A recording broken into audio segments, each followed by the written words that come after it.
लोकसभा चुनाव का अंतिम चरण 1 जून को यूपी की 13 सीटों सहित 8 राज्यों की 57 सीटों पर होगा मतदान। कई दिग्गजों की साख दांव पर।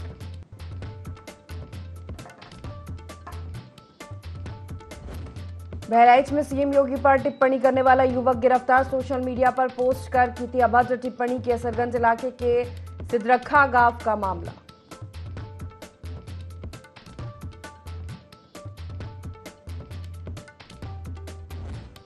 कौशाम्बी में बुखार का प्रकोप। जिला अस्पताल में भर्ती 6 मरीजों की मौत। बुखार से पीड़ित थे सभी मरीज।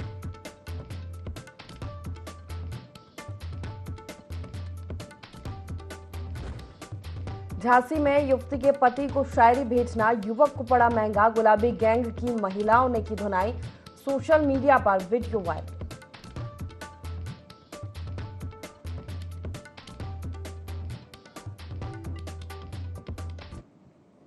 नमस्कार, बहुत स्वागत है आपका। यूपी लाइव देख रहे हैं आप। मैं हूं आपके साथ प्रशिता शर्मा। बुलेटिन की शुरुआत करते बड़ी खबर के साथ लखनऊ से। आपको बता दें, यूपी का अंतिम चरण का मतदान बचा है। अंतिम चरण में उत्तर प्रदेश की 13 सीटों पर मतदान होगा। 1 जून को मतदान होने वाला है।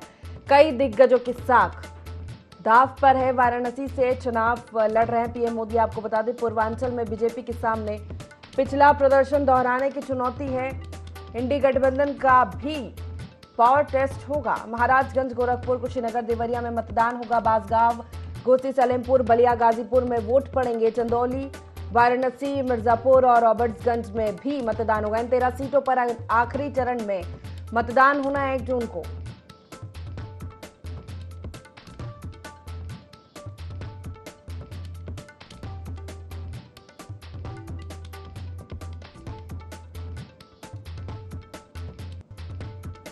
कई दिग्गजों की साख दांव पर है। आपको बता दें, वाराणसी में भी मतदान होगा, जहां से पीएम मोदी चुनावी मैदान में। ज्यादा चर्चा करेंगे, हमारे साथ विशेष संवाददाता अश्विनी अवस्थी जुड़ गए। अश्विनी, उत्तर प्रदेश का रण है अंतिम चरण। उत्तर प्रदेश की 13 सीटों पर अंतिम चरण में मतदान होना बाकी है। कई दिग्गजों की साख दांव पर है। चुनावी शोर भी खत्म हो चुका है। क्या तैयारी मतदान को लेकर?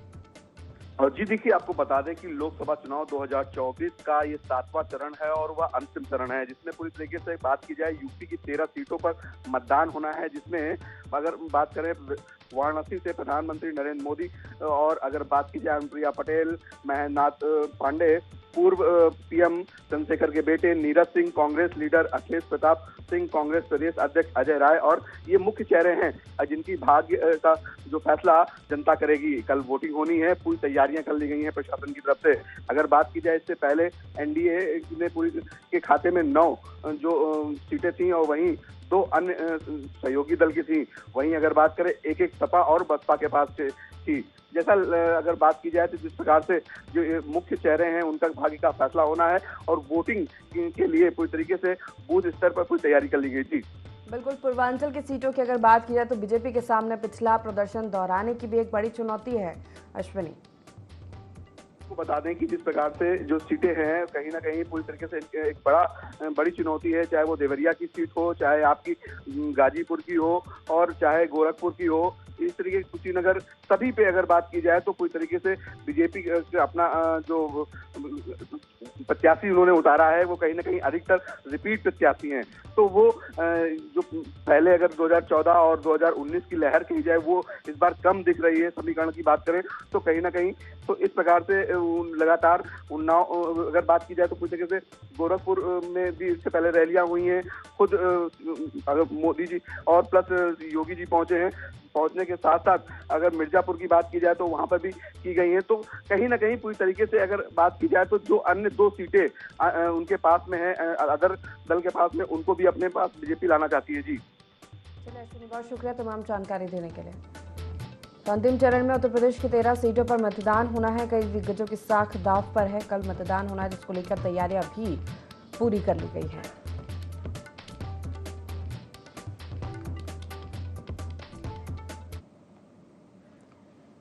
बहराइच से बड़ी खबर का रुख कर लेते। सीएम योगी पर टिप्पणी करना युवक को भारी पड़ गया। केसरगंज पुलिस ने आरोपी युवक को गिरफ्तार किया है। सोशल मीडिया पर युवक ने पोस्ट किया था मुख्यमंत्री को लेकर अभद्र टिप्पणी करने का आरोप है। केसरगंज इलाके के सिद्रखा गांव का पूरा मामला है।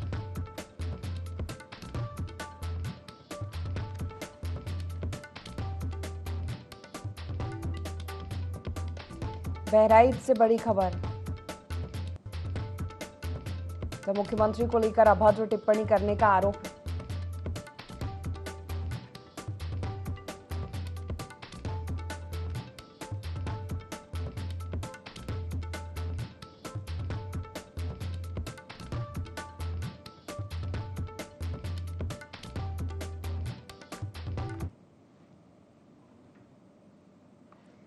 कानपुर के मौसम विभाग ने जानकारी देते हुए बताया कि उत्तर प्रदेश में दो तरह की विपरीत हवाएं एक्टिव हो गई हैं। एक बंगाल खाड़ी की तरफ से तराई की ओर चल रही है, तो दूसरी धार और राजस्थान के मरुस्थल से गर्म हवा का झोंका चल रहा है।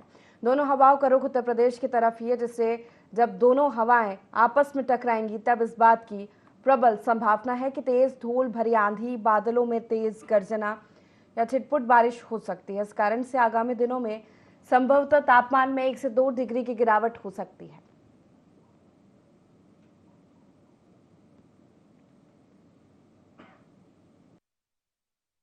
40.8 डिग्री का तापमान रिकॉर्ड किया गया है। अब उत्तर प्रदेश में दो तरह की विपरीत हवाएं आपस में टकरा रही हैं। एक तो बंगाल की खाड़ी से मॉइस्चर फीड लेके हवाएं उत्तर भारत में पूरे तराई के रीजन में आ रही हैं, और दूसरा थार मरुस्थल और राजस्थान से गर्म हवाओं का आना शुरू है। ये हवाएं जो हमारा उत्तर प्रदेश का दक्षिणी इलाका है, बुंदेलखंड से लगा हुआ, वहां पे आ रही हैं। और ये दोनों तरह की हवाएं जब आपस में टकराएंगी तो कहीं कहीं तेज हवाएं, धूल भरी आंधी, मेघ गर्जना वाले बादल और कहीं कहीं बौछारें और बूंदाबांदी होने की भी संभावना है। अगले 2 से 4 दिन में तापमान में 1-2 डिग्री की कमी आने की संभावना है।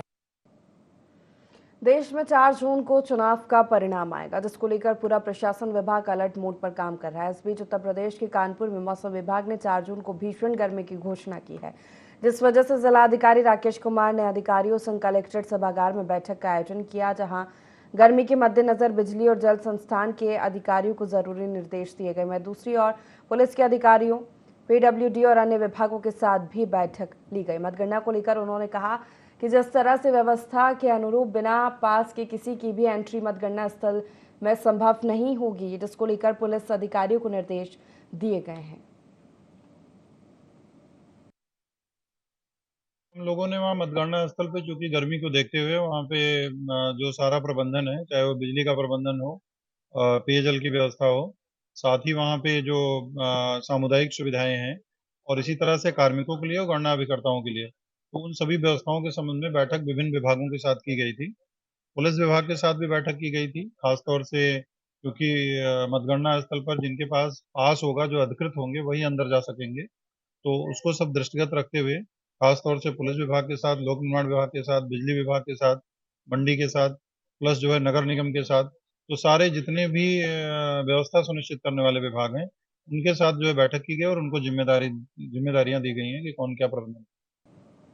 कौशाम्बी से बड़ी खबर का रुख कर लेते बुखार ने 6 लोगों की जान ले ली। अलग अलग गांव से जिला अस्पताल में मरीज भर्ती किए गए थे। सीएमएचओ समेत डॉक्टर्स की टीम इलाज के लिए मौजूद थी। मौत के बाद गांव से लेकर अस्पताल तक कोहराम मच गया है। कौशाम्बी में बुखार का प्रकोप देखने को मिला। जिला अस्पताल में बुखार के चलते 6 मरीजों की मौत हो गई है। अलग अलग जिलों के लोग भर्ती किए गए थे अस्पताल में।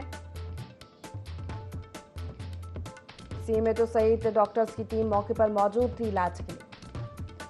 मौत के बाद गांव में कोहराम मच गया है।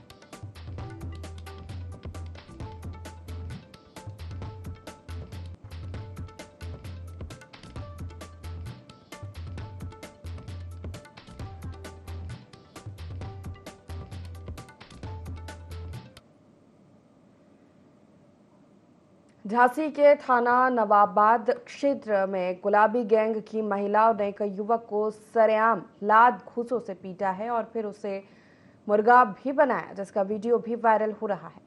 गुलाबी गैंग की महिलाओं ने युवक के कपड़े फाड़कर उसे अर्धनग्न कर दिया और उससे उठक बैठक भी करवाई। पुलिस के अनुसार युवक पड़ोस की रहने वाली शादीशुदा युवती के पति के इंस्टाग्राम अकाउंट पर शेर व शायरी भेजता था, जिसको लेकर युवती को आपत्ति थी और इसी बात को लेकर गुलाबी गैंग ने युवक के साथ मारपीट की। वहीं युवक की शिकायत पर पुलिस ने गुलाबी गैंग की आधा दर्जन से अधिक महिलाओं के खिलाफ मुकदमा दर्ज कर जांच शुरू कर दी है।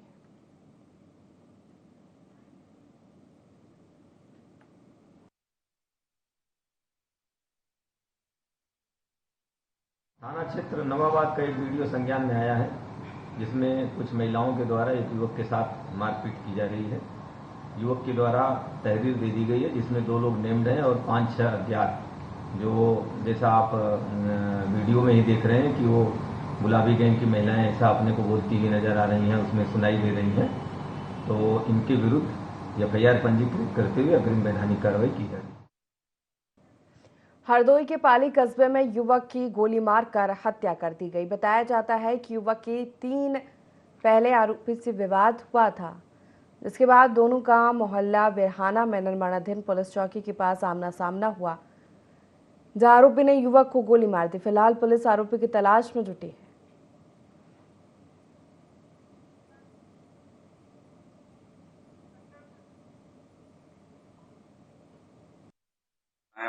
18:10 बजे कस्बा पाली में युवराज उर्फ योवी सन ऑफ संजय सिंह चौहान निवासी इस्माइलपुर थाना पाली को कुछ युवकों द्वारा कस्बा पाली में गोली मार दी गई, जिस पर घायल को तत्काल सीएचसी सबाइजपुर ले जाकर इलाज हेतु भेजा गया।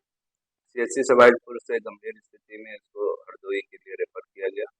जिला अस्पताल हरदोई में इलाज के दौरान युवराज उर्फ युवी की मृत्यु हो गई है, जिसमें पोस्टमार्टम और पंचायतनामा की कार्रवाई की जा रही है। उनके परिजनों की खरीद के आधार पर सुसंगत धाराओं में पंजीकृत कर विवेचनात्मक कार्रवाई की जा रही है। प्रयागराज कुंभ के मद्देनजर बारिश से जंघई जाने वाले मार्ग की मरम्मत कराई जा रही है। वहीं ग्रामीणों का आरोप है कि पीडब्ल्यूडी विभाग के ठेकेदार और जेई ने ब्लॉक प्रमुख शैलेश यादव की साठ घाट से चंपापुर में जबरन डबल ब्रेकर बनवा दिया है। बता दें कि मामला सरायमरेज थाना क्षेत्र के चंपापुर स्थित एसएमडी कॉन्वेंट स्कूल के सामने का है, जहां ब्रेकर पर बाइक अनियंत्रित होने की वजह से युवक की मौत हो गई, जिसके बाद परिजन ने शिकायत दर्ज की, लेकिन मुकदमा नहीं लिखा गया।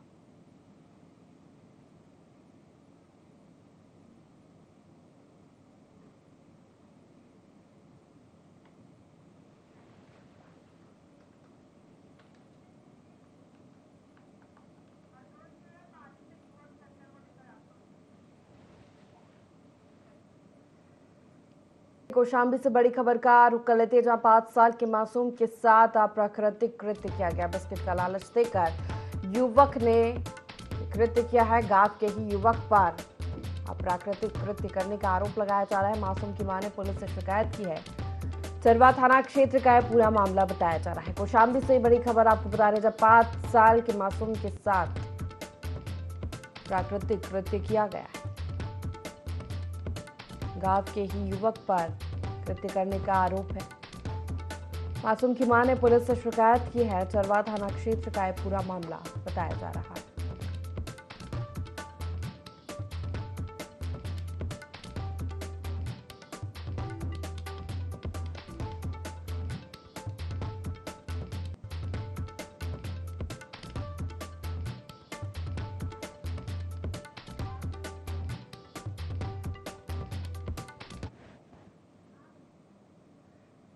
अलीगढ़ के थाना सासनी गेट क्षेत्र के अंतर्गत मथुरा रोड पर A to Z प्लांट के कूड़े के ढेर में भीषण आग लग गई। आग लगते आसपास के क्षेत्र में खलबली मच गई। लोगों ने तुरंत ही पुलिस को और फायर ब्रिगेड को सूचना दी।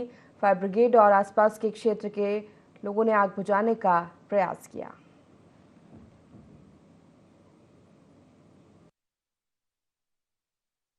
कूड़े के ढेर में A to Z प्लांट के पास जो कूड़ा का ढेर है उसमें आग लग गई है। उसमें बुझाने के लगातार प्रयास चल रहे हैं। इगलास से भी गाड़ी मंगाई गई है और गबाना से मंगाने की बात हुई है और अकराबाद की और ताला नगरी की फायर ब्रिगेड की गाड़ियाँ चल चुकी हैं। सभी 2 गाड़ियाँ तो ऑलरेडी यहाँ काम कर रही हैं, आग बुझाने का प्रयास कर रही हैं। और ये तो बात की बात है कि आग कैसे लगी, जांच का विषय होगा। कुछ तो बीच बीच में बुझ गई है, कुछ आगे थोड़ा सा जहाँ कूड़ा ज़्यादा है, ज्वलनशील कूड़ा है, तो वहाँ आग बढ़ी है। थोड़ा सा बीच बीच में बुझी भी है, कम है, तो प्रयास लगातार जारी है। मैनपुरी की बरनाहल पुलिस ने शराब ठेके के सेल्समैन से हुई लूट का खुलासा कर दिया है। पुलिस ने लूट की वारदात को अंजाम देने वाले आरोपी को गिरफ्तार कर लिया है। पकड़े गए आरोपी के पास से 22,000 से ज्यादा नगद बरामद किए गए हैं।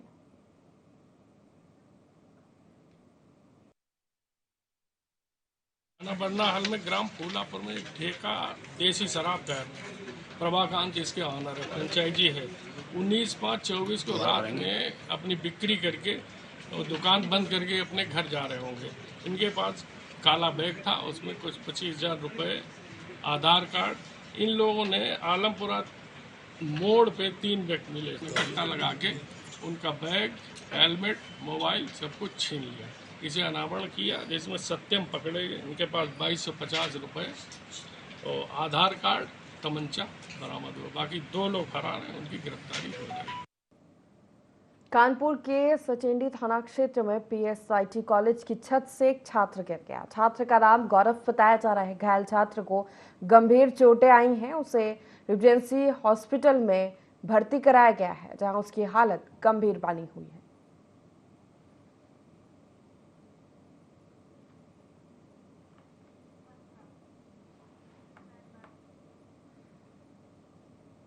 एटा में सिकरौली थाना क्षेत्र के बदनपुर गांव में सड़क हादसा हुआ, जहां तेज रफ्तार डंपर ने स्कूटी सवार महिला को टक्कर मार दी। हादसे में महिला की मौके पर ही मौत हो गई है। महिला जलेसर में एक फाइनेंस कंपनी में नौकरी करती थी। फिलहाल पुलिस मामले की जांच में जुट गई है। तो एटा से खबर आपको बता रहे हैं, जहां डंपर ने एक स्कूटी को टक्कर मारी है। हादसे में आपको बता दें, एक महिला की मौत हो गई है। बदनपुर गांव में यह हादसा हुआ है। फिलहाल पुलिस पूरे मामले की जांच में जुट गई है।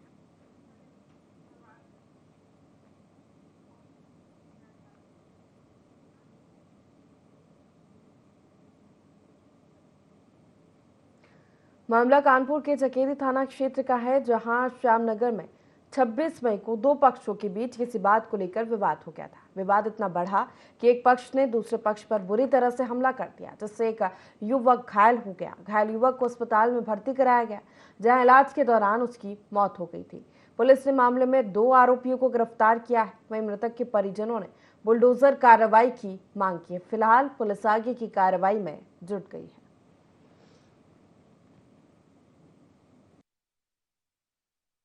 छब्बीस मई 2024 को थाना चकेरी के श्यामनगर चौकी क्षेत्र में 2 पक्षों के बीच में लड़ाई झगड़ा हुआ था, जिसमें एक व्यक्ति जिसका नाम सोनू है को ज़्यादा चोट आई थी। उसको तुरंत ही उसके परिजनों और पुलिस की मदद से अस्पताल में भर्ती कराया गया था। तुरंत ही परिजनों की तहरीर के आधार पर मुकदमा पंजीकृत किया गया था, जिसमें 307 की धारा लगाई गई थी। अभी आज दिनांक 28/5/2024 को सोनू की मृत्यु अस्पताल में हो गई थी। इस कारण अब जो विवेचना है उसमें 307 से बढ़ाकर धारा 302 में तरमीम कर दी गई है। साथ ही 2 गिरफ्तारियां पहले ही की जा चुकी हैं। आगे की विधिक कार्रवाई प्रचलित है। लखीमपुर खीरी के नीमगांव थाना क्षेत्र के लखा गांव में दीवार गिरने के बाद 2 पक्षों में बवाल हो गया। दोनों पक्षों की ओर से पहले पथराव हुआ, फिर फायरिंग शुरू हो गई, जिससे कई लोग गंभीर रूप से घायल हो गए। एसपी पश्चिम नेपाल सिंह के मुताबिक मामले में 27 लोगों को हिरासत में लिया गया है। फिलहाल मामले में आगे की कार्रवाई जारी है।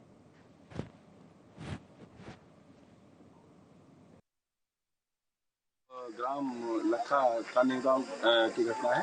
आज यहाँ पर 2 पक्षों के अंदर विवाद हुआ, मारपीट हुई, पथराव हुआ और यहाँ पर तत्काल इसकी जानकारी जैसे पुलिस को मिली, एसएचओ नीमगांव सीओ साहब तत्काल मौके पर आए और कुछ लोगों जो उधर कर रहे थे, कुछ लोगों को उसमें लेकर हिरासत में लिया गया है, उनसे जानकारी की जा रही है और सुसंगत धाराओं में तहरीर मिलने पर सुसंगत धारा मुकदमे लेकर कार्रवाई सख्त कार्रवाई की जाएगी। अभी कई लोग गिरफ्तार हुए हैं, हिरासत में लिया गया है और उनसे अभी जानकारी की जा रही है घटना का कारण क्या है। अभी सर्च अभियान चल रहा है, बिल्कुल सीओ साहब के नेतृत्व में सर्च अभियान चल रहा है और बहुत जल्दी हम इसमें कार्रवाई करेंगे। कानपुर के मशहूर पीपीएन मार्केट में कुछ बदमाशों ने 3 दुकानों में चोरी की वारदात को अंजाम दिया। पूरी घटना सीसीटीवी में कैद हो गई है। जब सुबह दुकानदार ने दुकान खुली तो सारा सामान अस्त व्यस्त था। इसके बाद पीड़ितों ने इसकी जानकारी पुलिस को दी। पुलिस ने मामला दर्ज कर कार्रवाई शुरू कर दी। आपको बता दें कि ज्वेलरी शॉप, टेलरिंग और टेलीकॉम की दुकान में चोरी हुई है।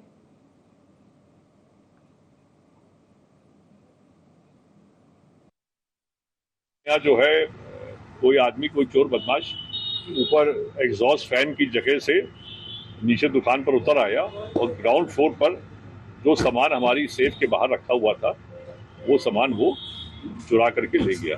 तो अभी लाइट चालू हुई है, वो हमारे सब कंप्यूटर से अकाउंट निकलने के बाद पता चलेगा कितने का नुकसान हुआ, क्या हुआ। बैजनाथ ज्वेलर्स के यहाँ आज सुबह जब इन्होंने अपनी दुकान को खोला तो कुछ डिब्बे जो है इनके अस्त व्यस्त पाए गए।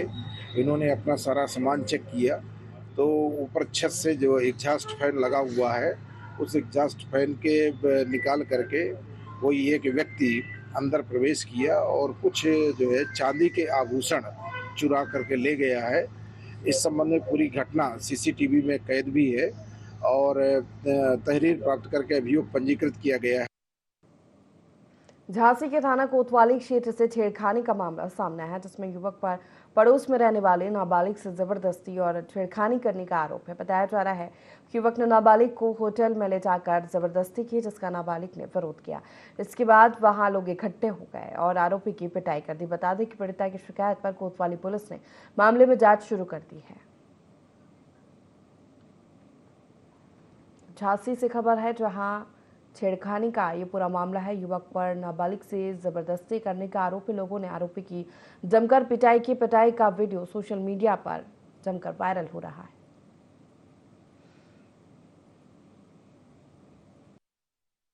समय करीब 12 बजे थाना क्षेत्र कोतवाली के रहने वाला आयुष सेन अपने पड़ोस की रहने वाली एक नाबालिग बच्ची को साथ में मार्केट कराने के बहाने ले गया था। वहाँ किसी होटल में ले जाकर उसके साथ छेड़खानी का प्रयास किया। बच्ची के चिल्लाने और उसके साथ मारपीट करने पर अगल बगल के लोग आ गए और डर के मारे वहाँ से हट गया था। बच्ची ने जब थाना कोतवाली पर तहरीर दी, उसके आधार पर उचित धाराओं में अभियोग पंजीकृत करते हुए जो आरोपी है उसको हिरासत में लेकर के साक्ष्यों के आधार पर अग्रिम वैधानिक कार्रवाई की जा रही है। गोरखपुर जनपद के गगहा विकासखंड में सरकारी पैसे की ठगी का मामला सामने आया है। बता दें कि रोजगार की गारंटी देने वाली मनरेगा योजना में ग्राम प्रधान, तकनीकी सहायक और पंचायत सचिव की मिलीभगत से विकास के नाम पर फर्जी ऑनलाइन हाजिरी के सहारे बड़े पैमाने पर सरकारी पैसे की लूट का मामला सामने आया। ग्राम पंचायत की पोखरी के सौंदर्यीकरण के नाम पर 73 मजदूरों की ऑनलाइन हाजिरी लगाकर रोज 17,301 रुपए का बिल बनाया जा रहा था, जबकि काम जेसीबी से करवाया जा रहा है। वही इस पूरे मामले में ग्राम प्रधान ने भी सफाई दी है। गोरखपुर से खबर है, जहां सरकारी पैसे की ठगी का यह पूरा मामला है। मनरेगा योजना के नाम पर फर्जीवाड़ा सामने आया, जहां 73 मजदूरों की फर्जी हाजिरी लगाकर पैसे निकाले गए हैं फर्जी तरीके से। हालांकि प्रशासन ने मामले में संज्ञान लिया है। ये सर गलत है, ऐसा कोई बात नहीं है। नहीं 400 रुपया दे रहे हैं सर। लेबर है, बोला जी यही बगल गांव के ही लेबर है, बाहरी कोई लेबर नहीं है। हाँ, आज 30 लेबर काम कर रहे थे। हाँ, मौजूदा हम 30 लेबर बुला दे रहे हैं। ये भी पूछिए कि किस दिन से काम चल रहा है। आज हमको हो गया 19 दिन, 14 दिन का मुश्किल है। एस्टिमेट तो पिछली बन जाती है, लेकिन जो कार होती है उसी के एमबी करते हैं। और हम लोग दिहाड़ी 400 रुपया दे रहे हैं। आज मनरेगा की मजदूरी 230 रुपया है। गोंडा में भाजपा सांसद बृजभूषण शरण सिंह के बेटे करण भूषण के काफिले की कार ने 2 बाइक सवारों को कुचल दिया। इसी दौरान सड़क किनारे बैठी महिला भी चपेट में आ गई। हादसे में दोनों युवकों की मौके पर मौत हो गई है, जबकि महिला की हालत गंभीर बताई जा रही है। वहीं ग्रामीणों के मुताबिक कैसरगंज से भाजपा प्रत्याशी करण भूषण सिंह सुबह करीब 9 बजे काफिले के साथ हुजूरपुर जा रहे थे, तभी ओवरटेक करने के चक्कर में कार अनियंत्रित हो गई और सामने से आ रहे बाइक सवारों को कुचल दिया। मौके पर पहुंची पुलिस ने शवों को पोस्टमार्टम के लिए भिजवा दिया है।